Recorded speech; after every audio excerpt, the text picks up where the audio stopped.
for January, I think, and August of each year. Pero pwede din naman po kayong makakuha ng COMEX or the computerized examination. Balik po tayo sa Fearless Pass, the Ultimate Civil Service Exam Success System. Kaya sinabi ko nga kanina, it's actually an accumulation of our knowledge and experience on the different review of various government examinations that we participated in through the years. Early part ng karera ko po ay nagsimula po ako sa CS Subprof. That was way back in 1998 when I was in third year college. Nakapasa ako dyan. Then I eventually take the CS Prof. And when I entered the Department of the Interior and Local Government in 2005,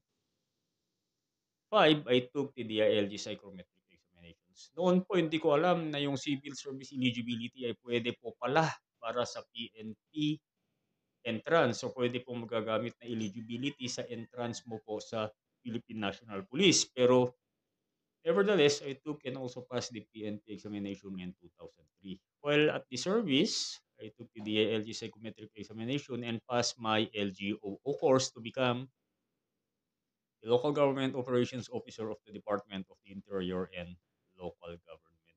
Eventually, noong 2009, the Civil Service Commission was offering the local scholarship program for the master's degree course, of which I eventually passed in 2009 and went on to take my master's.